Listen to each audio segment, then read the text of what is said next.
All About Beer receives underwriting support from Allagash Brewing Company. They understand the importance of independent journalism in the beer space, and their support helps fund original work. Learn how you can affordably support journalists by visiting allaboutbeer.com/support.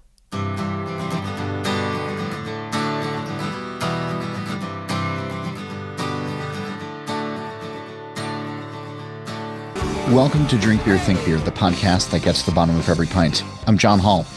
This week, I welcome Ron Extract of Garden Path Fermentation for a conversation on mixed fermentation ales, mead, cider wine, and taking on the federal government.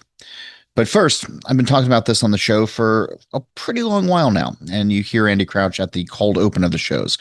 The way we're able to keep bringing original content to the beer industry and curious beer drinkers is through your support. We've created an affordable underwriting program that is easy on your budget, helps you get visibility, and is an altruistic way to directly fund writers, photographers, and editors. Please visit allaboutbeer.com/support to learn more.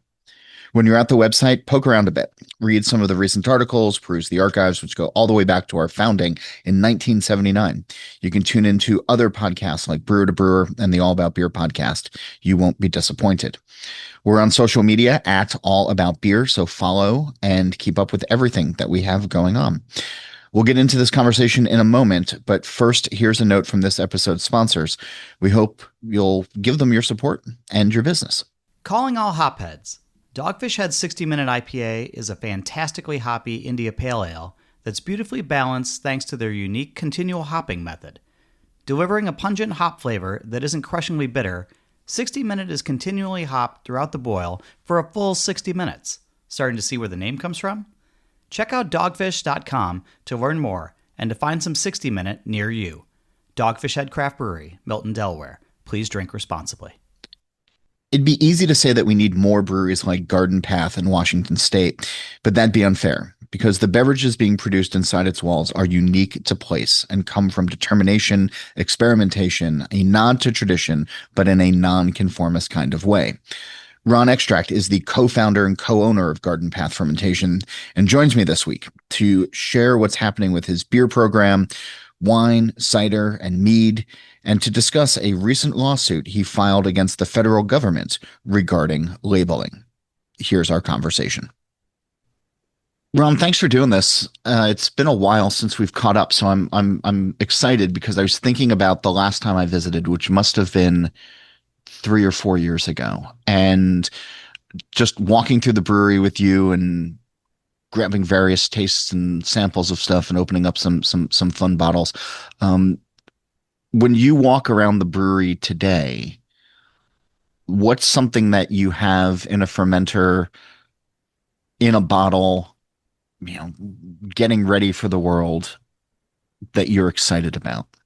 Like you're jazzed about putting it in the hands of people. I'm really excited about actually where our wine and cider programs have gone over the last couple of years. Katie, who's our head of fermentation, comes from both a brewing and winemaking background, which was something that was really a huge asset to us when we were doing our search. And she's really grown that program. And I feel like some of the wine and cider that we're putting out right now is just really awesome. And we made more cider this year than we ever have before. So we'll have a little bit more variety out in the world. Of course, I'm still really excited about what we're doing on the beer front as well. We've released a number of different spontaneous blends over the last year and a half or so, and have a few more that are still pending release, including a 5-year blend with second use cherries, which will be the next spontaneous blend that we're sending out in the world. So I'm excited about that one. And second use cherries. Yeah, so they're cherries that we had previously used in another beer. So we used cherries in a beer that we made called Crush Story. It was actually a collaboration that we did with the band Too Much Joy. And it was a beer that we made using Pinot Noir, must, and pumice. And then that was we basically racked a table beer onto Pinot Noir must and promised to make kind of a piquette style beer. And then while it was still in process, Katie felt like it would be nice to bring out the fruit just a little bit more. So we had some local cherries that we were sitting on that she added to the beer, just for kind of a brief maceration to bring out some of the aromatics from the cherries. And then after racking that beer off of the cherries, she racked some of our 5-year spontaneous blend on top of them and let that sit on them for quite some time. That's awesome.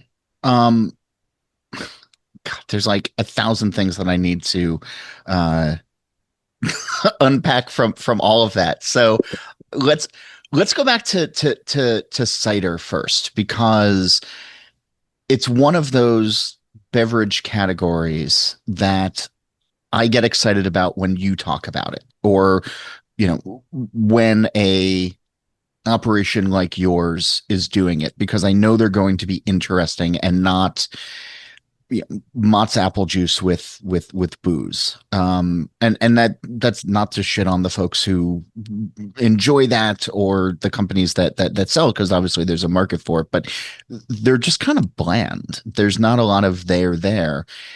But when I get one of your ciders, or again, thoughtful producers that are experimenting with things, like there's some fun nuance that shows up in it, but it's not always the Venn diagram of beer drinkers and cider drinkers that I think 15, 20 years ago the industry thought it would be. So what's the consumer base like for the ciders, and is it a complement? Is it a separate silo? Is it a I don't quite know how to answer. Like, what's the I state of think cider? That, yeah, I guess one with you it, all, it and is. then It is. two, yeah. Go ahead. Sorry. No. I'm just stepping on myself. So I think it is complementary, but there's some overlap as well. Obviously, we love beer and cider and wine and mead for that matter, and we like all fermented stuff. And I think there are a lot of folks out there who kind of share that. Sorry, Gracie saying hello. I was going to say, I hear the dog wants you to throw the ball again. Gracie, calm down. Yeah, I mean, there are definitely a lot of folks, I think, like us who enjoy the process and the results and just like the character of fermentation, especially people who are more on the mixed fermentation side of things. There's a lot more overlap there with cider and natural wine or minimal intervention wine than you'd see with other more modern brewing styles. Though, of course, there's also this cross section of, I guess, modern brewing styles and some of the more modern cider styles that you were talking about. So I actually feel like in some ways the division is more about kind of modern, new world things that tend to involve more like post-production flavoring and manipulation on both the beer and the cider front, and then more kind of, I guess, what I would describe as minimal intervention, old world styles that are more just showcasing the ingredients and process when it comes to both beer and cider, and as I said, and wine for that matter. But I mean, we have folks that come in and ask specifically just about ciders and shop the cider section and may not be interested in beer at all. And some of them because of gluten intolerance or things along those lines. Some of them just because of taste. But I think it's something that's really exciting to work with. I was kind of introduced to the category when I was still with Shelton Brothers, and I started reading a little bit about English farmhouse cider in particular, and then went and did a research trip over there, and it was just really eye-opening to taste some of the traditional cider, especially from Oliver's, to meet with Tom Oliver and learn about what he was doing. And it was going into his cellar. It reminded me of visiting Cantillon. So it was just something really special that just opened me up to this world of cider. I mean, I dig that. And is there like how is it advanced, or how is it maybe not advanced, but like matured in the time that you've been doing it? Well, fermenting juice is something that's pretty easy. I mean, you talked about like Mott's apple juice before, and you can literally, take a gallon of juice and add some yeast to it, and you'll make cider. But it's Yes. not going to be very good. I mean, you could technically buy a gallon of grape juice and add yeast and make wine, but it's not going to be very good because there's this distinction between dessert grapes and wine grapes. There's a distinction between culinary apples and cider apples. And the what you're looking for with fruit for fermentation traditionally is what's going to be left once the sugar is gone. And in the case of dessert fruit, the answer is typically not a whole lot, which is why, when you're working with a base that's culinary apples and you ferment it out, you need to kind of manipulate it much more after the fact in order to give it some flavor and character because the juice itself isn't going to be contributing all that much at that point. Whereas with more traditional cider, you have the tannins and the acid and the bitterness from the cider apples that really contributes quite a lot more character once the sugar is gone.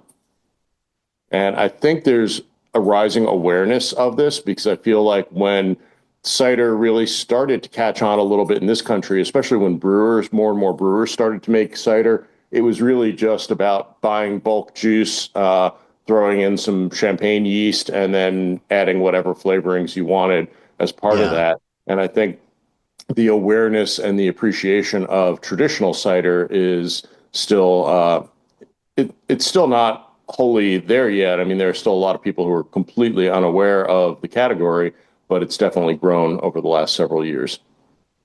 It, I wonder how much of that is place for you, where you have the orchards that can produce cider apples that turn into fun cider.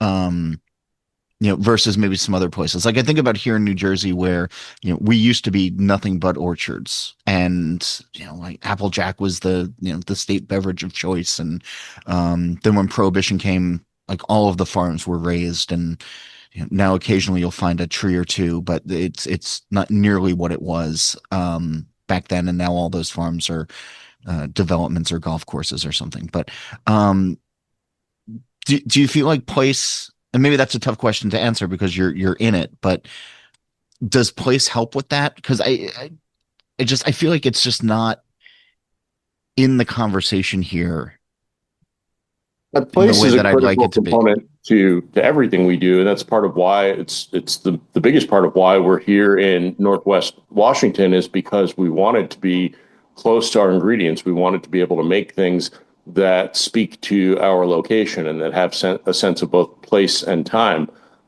So for us, yeah, it is really important, and we pay a lot more generally speaking, to buy cider apples that are grown within just a few miles of us than we would if we wanted to get fruit from Eastern Washington, which isn't really that far away, but we want to keep it truly local. So yeah, for us, it's super important. But that said, there are a lot of places in this country and in the world where apples can grow, and there's some wonderful cider makers all over the country, especially in the Northeast. I'd say there's more that the Northeast and the Atlantic coast are probably at least as much, if not more, of a hub of craft cider at this point than here in the Northwest. And even when I was down in Texas, there's wonderful cidery just outside of Austin called Texas Keeper that's making some really awesome traditional, thoughtful cider. So I think it's gaining traction in a lot of places, but it probably depends a lot on just the kind of specific culture of an area as to how much it's going to catch on. And same is true of beer. That there are some places where craft beer has taken on a much larger market segment than others because it's just there's more openness to local products and to things produced by smaller producers, smaller companies than in other places where there are only so many things that you can focus your attention on, and in some places where people's attention may be diverted elsewhere, they may not think as much about what's in their beer or cider or wine glass than as they do in other places where that's kind of a little bit closer to home. So in that way, yeah, I think place does certainly play into it quite a bit. There's, the mainstream beverages, and even in beer, I think we've seen a little bit of the consolidation in craft to certain craft national brands that have grabbed the attention of a lot of drinkers. And then even regionally as well, there's larger players that produce beers that mean that they can sell, 100,000 plus barrels a year. Um,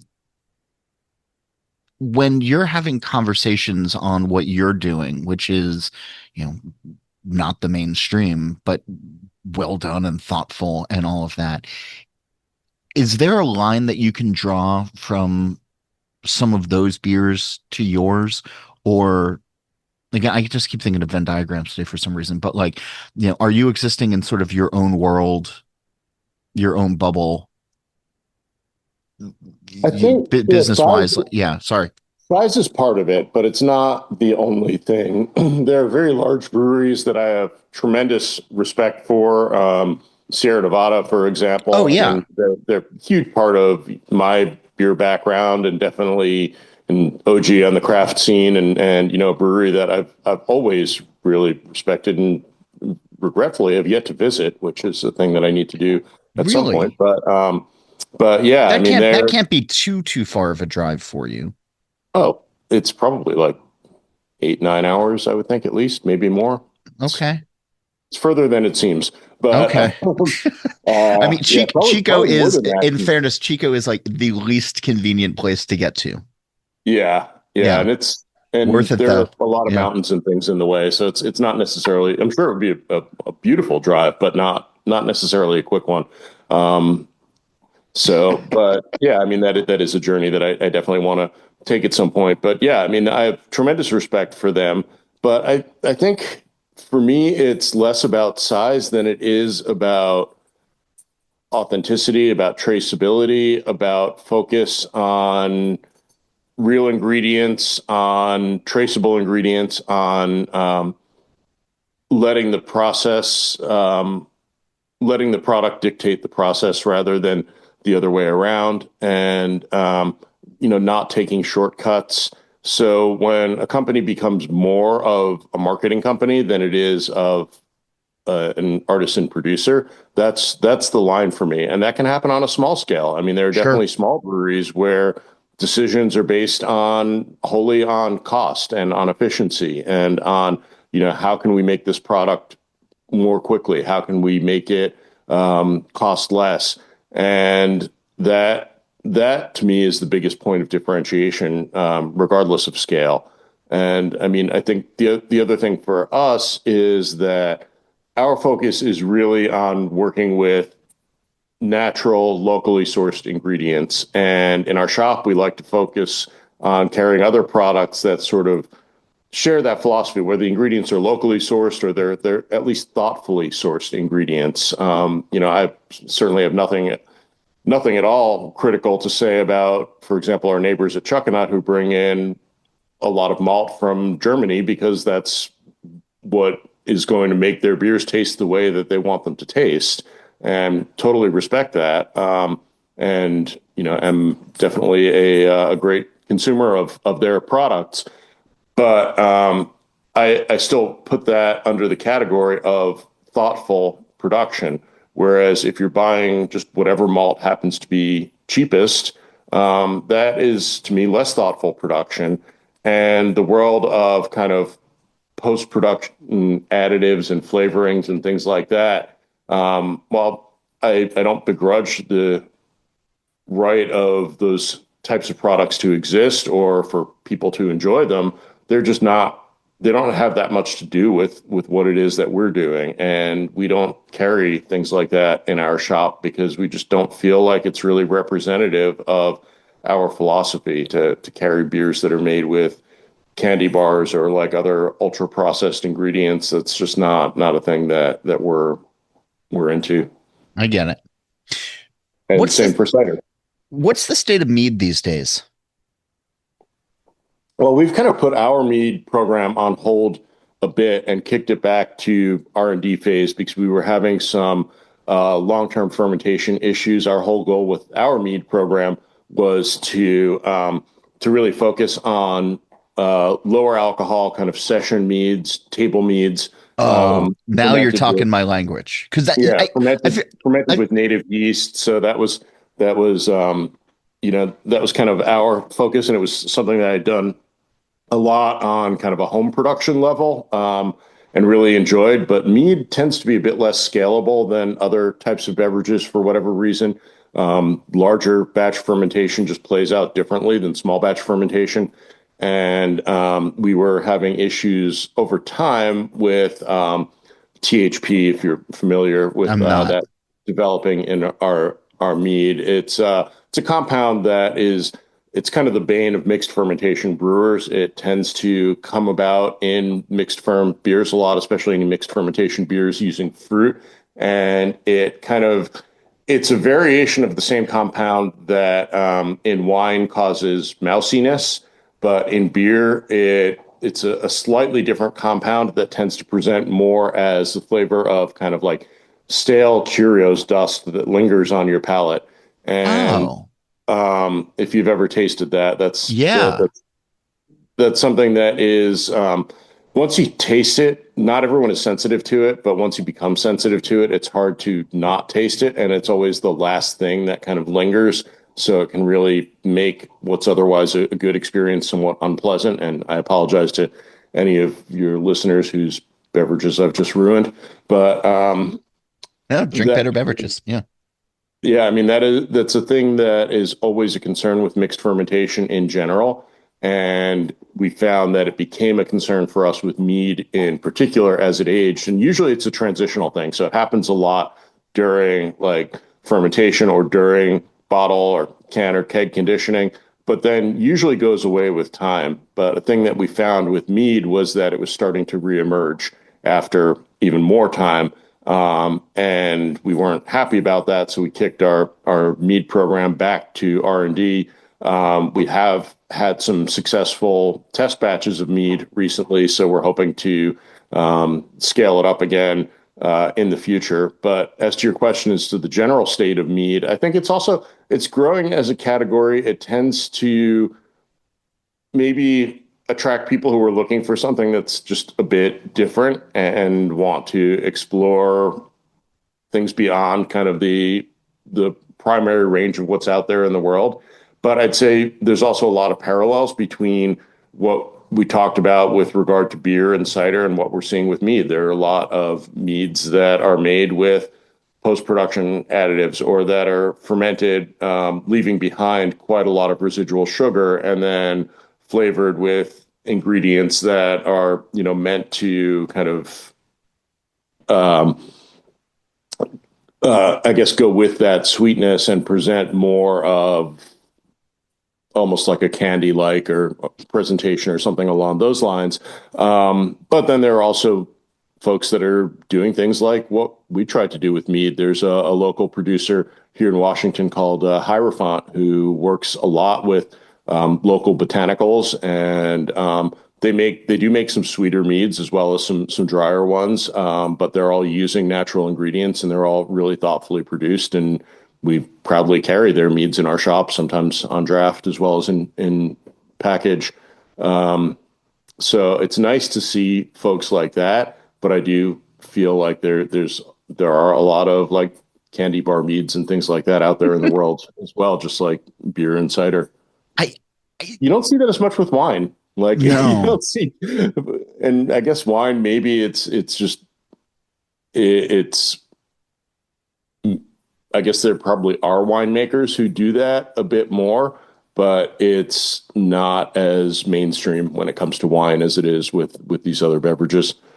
The thing that with mead that I mean, I enjoy it when again I have a well-made version of one, but there is I think about my early days drinking it, and I think this is true for most, but they were always 11, 12, 15% just skull crushers. And as much fun as they were, the next day was, a shaky mess. And the idea of a session mead, I think really speaks to me and could be great for the category overall. As I just sort of think this out of if you're introduced to something at a lower ABV and you like it, then you might trend towards some of the higher ones down the line, or you can just sort of stay in an ABV that's comfortable for you, as opposed to immediately getting 12% body shot. And I don't know, I like the idea of that, especially for a new generation of drinkers if they have the chance to come up on that ABV versus what we all came up on. You could probably That see was some definitely category growth. how I felt about it too. Even when I started making um, table meads and drier meads and mixed fermentation meads at home, I just felt like, wow, there's really nothing like this that I've seen out in the world. All the meads that I had tasted at that point were either really boozy or really sweet or both. And, kind of the experience that you said, I had some eye-opening experiences with like some aged meads from Poland that were a little bit more sort of sherry-like and refined, still sweet, still strong, but with a complexity that I hadn't really had from a lot of other meads before. And that was really interesting, but still not a lot on like the lower ABV front, especially on the lower ABV front that wasn't sweet because low ABV meads typically just left behind a lot of the sugar.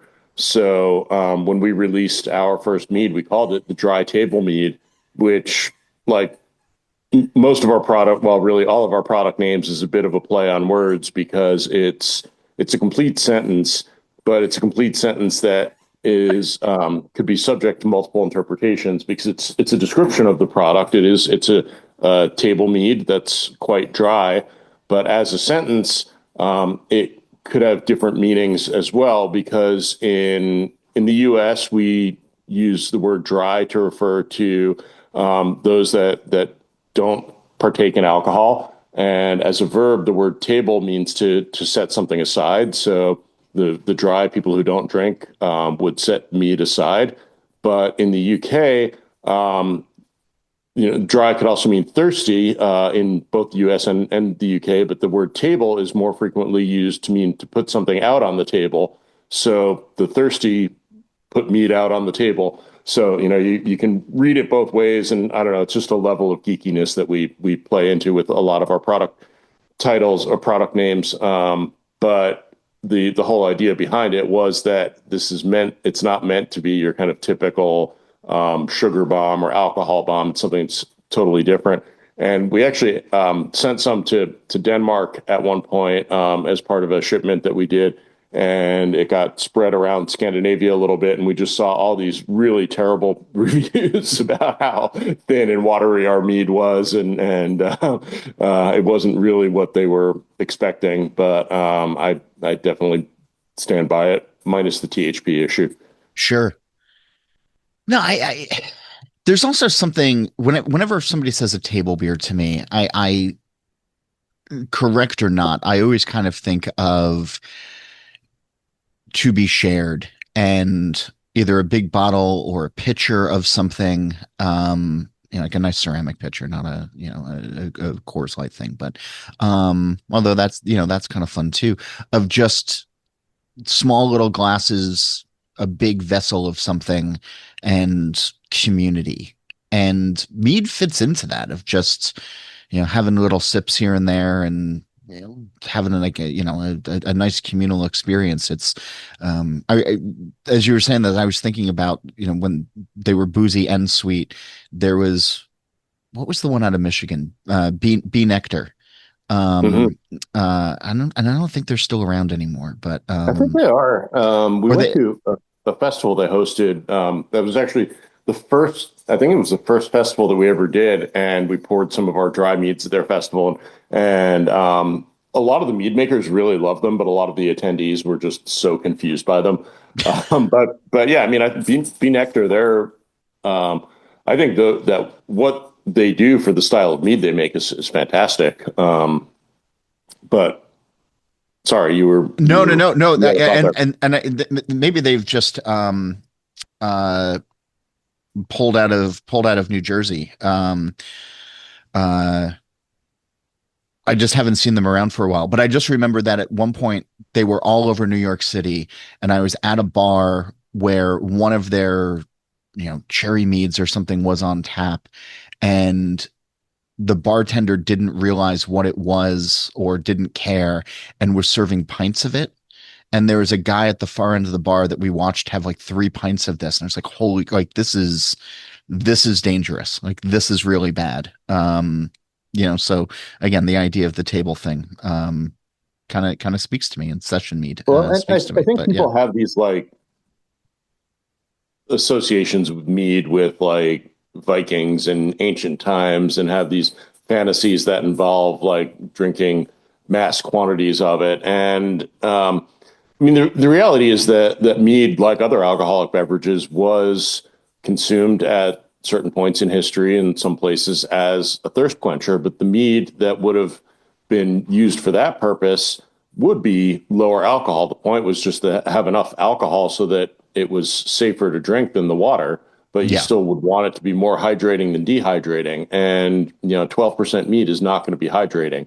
So something in the kind of 3-4% range, you're kind of in a much safer zone, but still having some hydrating qualities, which is worthwhile. So if you're drinking mead by the flagon or whatever it should be, um, probably a pretty low ABV one, but people lean into these fantasies and fill up a huge glass with 12% mead, and that's a recipe for a really unpleasant morning, if not evening. A So couple of days later. Yeah. yeah, It's yeah. just, yeah. So it's not, and I mean the sugar as well, because sugar certainly contributes to hangovers too. So when you're Oh drinking yeah. something that's that sweet and that boozy, that's really you're really sending your body on a pretty rough journey there.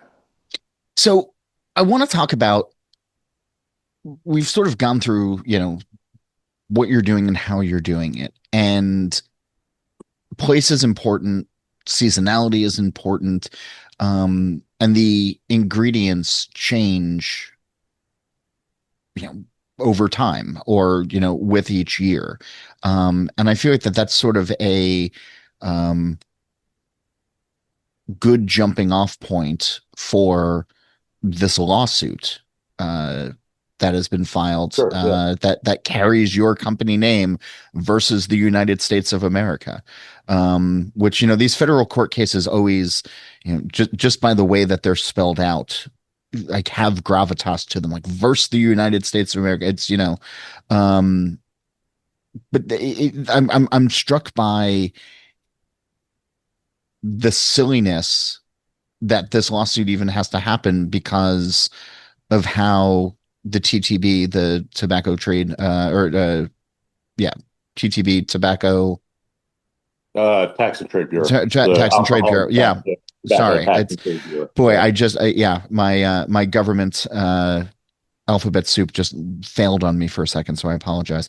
Um, but that they weren't classifying these beverages to begin with, or allowing them to be classified to begin with. So, one, I think it's a suit that has merit from my non-legal standing here.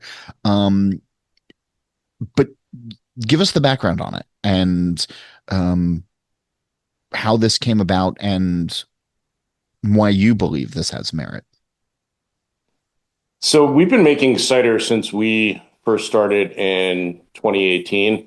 But this didn't come across my radar as an issue until just this year, because all of the cider that we had put out prior to this was under 7% alcohol. And under 7% alcohol, cider is actually regulated, in all wine for that matter. Cider is broadly classified as a type of wine, but all wine under 7% is regulated by the FDA rather than the TTB. And it's just kind of this weird anomaly in alcohol regulation.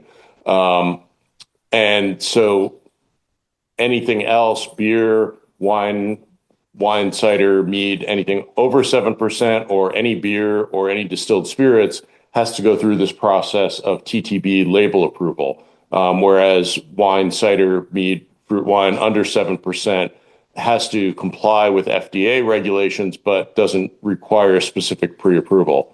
So we've been putting vintage dates on our cider since we first got started, but it was never obviously an issue because we didn't have to go through the TTB, and we had read through all the FDA requirements and made every effort to comply with their many rules. And there was nothing that we came across relating to vintage dates in FDA regulations, so it didn't seem to be an issue. But this cider that we just released, which was our 2024 heirloom cider, what came in just above 7%. So it was the first one that we ever had to submit for TTB approval. And when we submitted it, it first got kicked back with a note saying that we couldn't put a year on it because that implied that at least, I believe it was 90% of the fruit came from that harvest year. And then I responded saying, well, 100% of the fruit came from that harvest year. So what's the problem? And then they kicked it back again saying, well, you still can't put a year on it because it's cider and you can only put a vintage on grape wine. And at that point, I started reaching out to various cider makers forums and other cider makers that I knew to see, like, is this for real? Is this actually an issue? And everyone that I talked to was like, yeah, this is a thing. It's super annoying and it's stupid, but for whatever reason, this is the rule that they put in place. And that got me annoyed enough that I reached out to my friend Justin Lee, who the owner of or co-owner of Dwinell Country Ales, which also made cider and wine as well as beer, and who's also a practicing attorney and with whom we'd worked to challenge some other state regulations in the past, to see if this might be something that he would be interested in working with us to challenge on a federal level. And thankfully, he was. So why is this important? Because it's not the most important issue in the world, and it's far from the greatest transgression of the United States federal government against our freedoms at the moment. Sure. But nonetheless, it's all we want to do is to communicate truthfully the year that the harvest year that this cider represents, because every harvest year, as you said, is different. The fruit's going to change. And it is a reflection of time. And by putting the year 2024 on there, we're just saying something that's true and accurate. And there's no real justification for them saying that we can't do that. Why shouldn't we be able to put a year on it? And it just struck me as so ludicrous. Like, and other cider makers were saying that they get around it by saying like lot number 2024 or packaged in 2024, but neither of those things is actually true.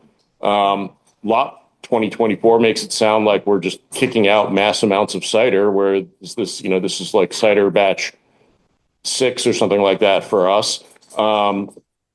And it wasn't packaged in 2024, it was packaged in 2025 because it spent time in barrels.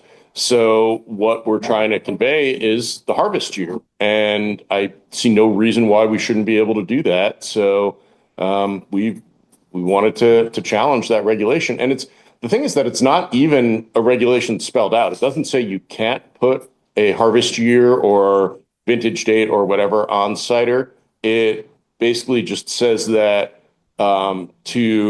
there's a definition of vintage wine, which in the definition says that a certain percentage of the grapes have to come from a single harvest year. And it just mentions the word grapes there in passing. The American Cider Association for years has been trying to get the TTB to just interpret that word grapes to refer more broadly to whatever fruit is in the wine. And TTB has not been willing to do that. So we've wanted to apply some extra pressure there.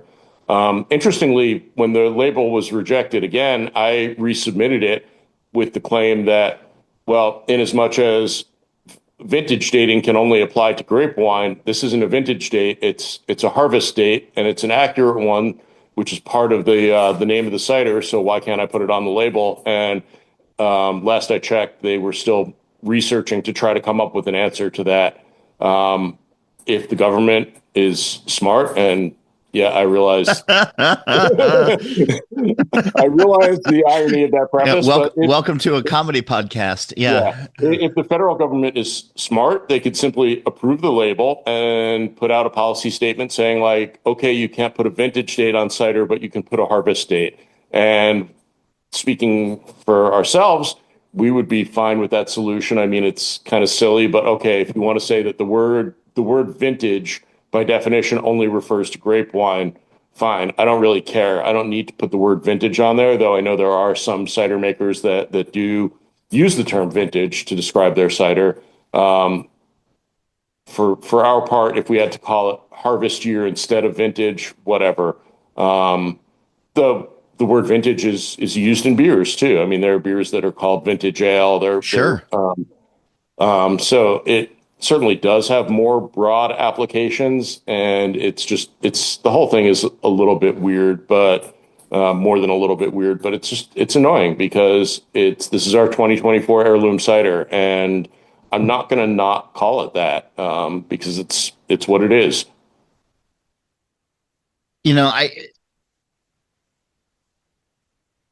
the way progress happens, no matter where it is when people speak up and they fight for what they believe in. And I think this is just a great example of that. So it's currently making its way through the justice system. Yeah. Yeah. Yeah. And I mean, I think if they do approve our label, most likely the case goes away. Okay. If they approve our label and, put out a statement saying like, okay, you can put harvest dates on cider, then I don't know that we really have a case anymore. I mean, I would need to confer with Justin on that and see what his thoughts are. But I think, they can preemptively address the concern. And when we previously sued the state of Oregon about self-distribution and direct-to-consumer shipping, that was the resolution there that Oregon changed the rules so that our case was no longer relevant. And that's great. That's a wonderful outcome. It saves everybody from having to go to court and go through that whole process. And that's our goal, is to just be able to convey truthful information. So if it happens through the government essentially making that concession and just allowing us to put truthful and accurate information on the label, great. But if we have to keep fighting them to make that happen, then we'll keep fighting. I mean, that's truth and transparency is what the world needs more of. You've gotten a pretty decent response from the public. I know you announced this, or the press release for this suit went out in early January. Has there been a good response? There's been a great response from the cider community. We've had so many emails and messages and offers of support from fellow cider makers. I have to apologize to anyone who reached out to us who I haven't responded to yet, because we've just gotten so many that I haven't had a chance to really write thoughtful responses to everyone in the way that I'd like to so far. But yeah, it's been all positive. And public comments, I really haven't seen anything negative so far. So whoever's opposed to this, I don't know exactly why they're opposed to it. And if they are, they're not really speaking up. There's word that maybe there's opposition from winemakers, from grape wine producers. But hey, we're also a winemaker. And as a winemaker, I say that we wholeheartedly support this effort. I like it. Keep fighting the good fight. Um, all right, so I've been on this kick of trying to make beer styles that deserve more attention, get more attention. Um, some people are taking it as a joke, but I've been saying I want more red ales, I want more amber ales in 2026. Um, Before we got started, before I hit record on this podcast today, we were talking about grisette, and that is one of those styles that also I would like to see a resurgence of in 2026. As succinctly as you can, make the case for why the world needs more grisette. Grisette, as we interpret it, it's not something that a lot of people really know exactly what it is, and I'd say that includes us, really. I mean, there's not a ton of historical information on what grisette was. We know that it was something that was consumed in the eastern part of Belgium around the city of Liège, and it was a drink that was consumed quite a bit by miners with an E, not Yeah, well, yeah. probably the other kind of miners as well, but people who worked in mines. And it was just something that was refreshing after a hard day's work. Descriptions are generally that it involved producing it usually involved some amount of raw grain, and it wasn't typically an aggressively hoppy or super tart beer. So we kind of ran with that to do our own riff on it. And we make no claims that what we're doing is in any way historically accurate. It's kind of our interpretation of what we've read about the style. But it's just something that's refreshing, that's approachable. Our grisette is called the easygoing drink, which is an accurate description of what it is. It's something that anyone can come in and enjoy. We are very much in farm country where we're located, and we work with a lot of farmers, and we want them to be able to come in after a hard day's work and just have something that's refreshing and enjoyable, and that they don't have to overanalyze. But if you want to really delve into all its complexities, you can. So that's kind of what speaks to us about this type of product. For my part, though, I'll say that while I very much appreciate your effort to kind of turn people back on to some overlooked and forgotten styles, I kind of wish that people would just get over styles a bit more uh, in entirely, because I think that being overly fixated with styles can work to the detriment of innovation. That innovative products create styles, not the other way around. So things that there's always a first of anything. There's always something that is outside of pre-existing definitions that requires the creation of a new category. And if you judge everything as having to be within a predefined style, then that can never happen. So whenever we're sending stuff to festivals or putting out public descriptions of what we make, I always find it challenging to kind of fill in the style category, because we're not really trying to brew to style, and that makes it difficult, especially places like Untapped, where everything gets put into a style category, and we make a beer called Ron's Not Bitter that is, as the beer name says, it's not a bitter. It's it's a riff on an English bitter, but it's not meant to be an authentic one. It's meant to be a very, very loose interpretation of an English bitter using all Pacific Northwest ingredients and native yeast. And people don't bother reading that part. They just see the word bitter. They see that on Untapped it got classified as an English bitter, and they're like, this is weird. Tastes kind of like a sour, and then one cap, and um, I wish that people would just kind of get over that and sort of open their minds a bit more and evaluate things for what they are and not for what they necessarily may expect them to be. Well, so I feel like I have to defend myself now because I do because you're not wrong. And I've been banging the book for a long time that styles don't matter. Um, I guess what I want out of a red ale is just more, you know, Munich malts, rye malts, some toasted barley. I want those combinations in my glass. And if it falls into the amber slash red category, great.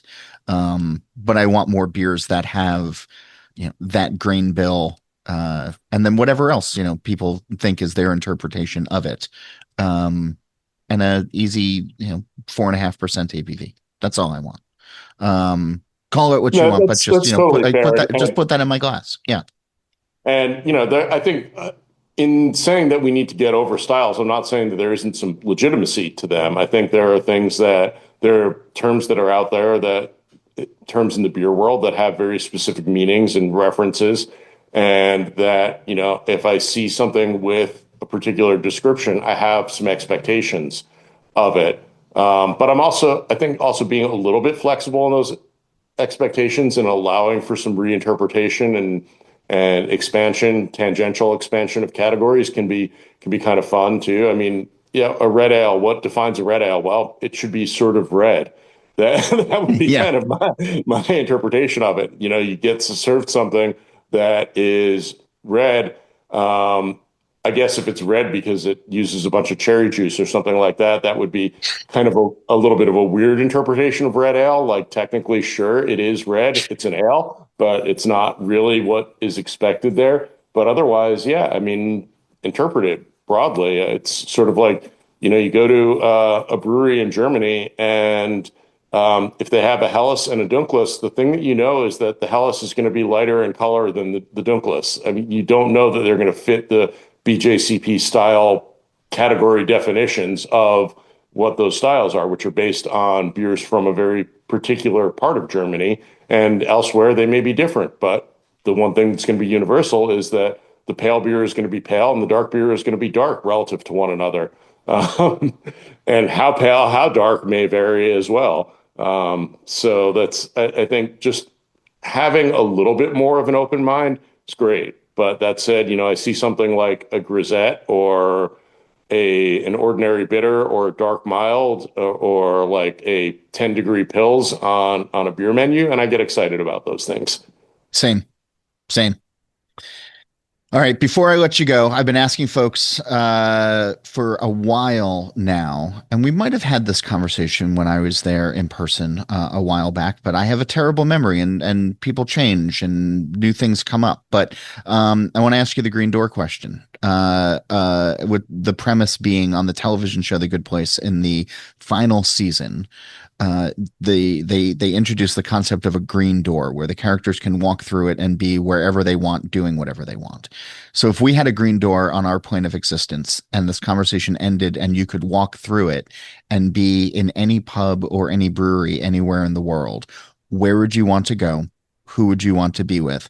And what would you like to be drinking? Does it have to be real?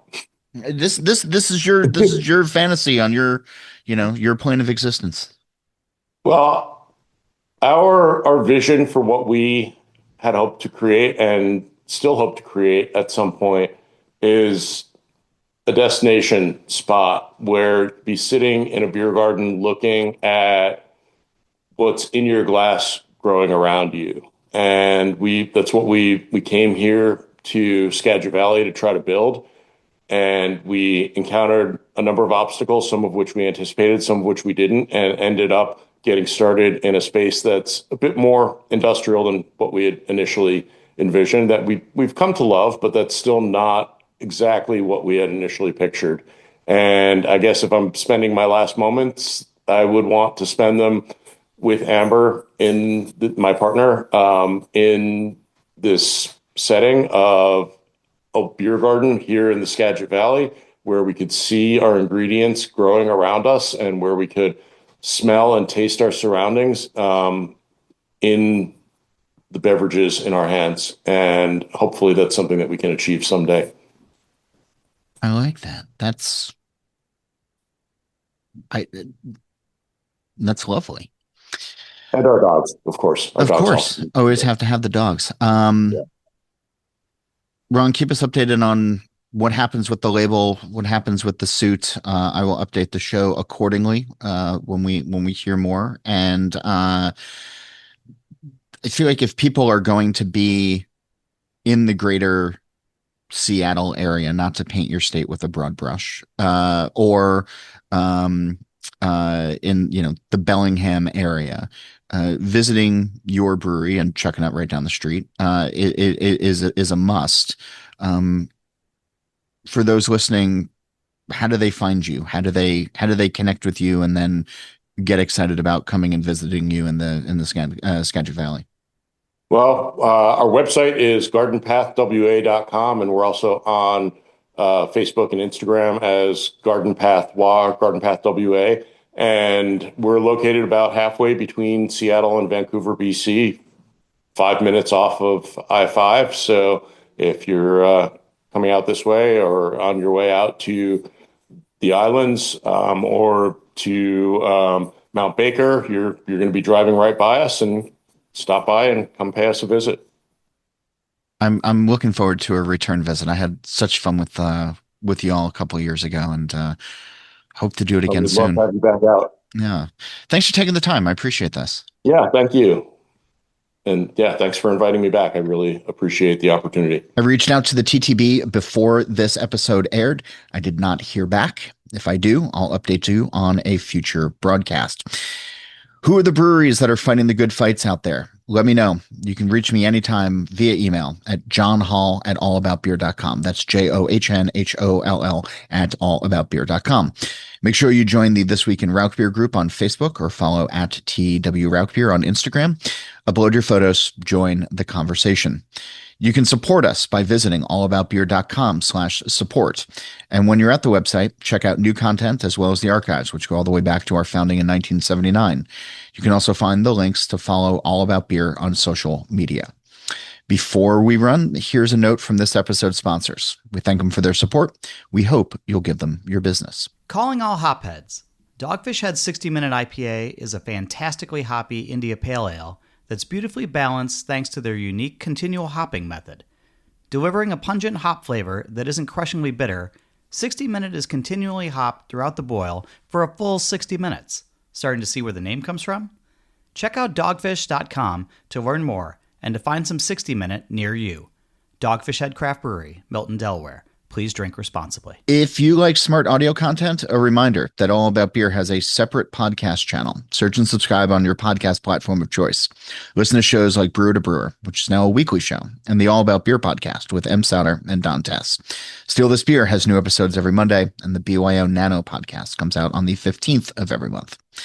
As for this show, Nate Schweber does the music, Jeff Quinn designed our logo, and I'm John Holl. New episodes release every Wednesday, and that's when I'll be back again to drink beer and to think beer.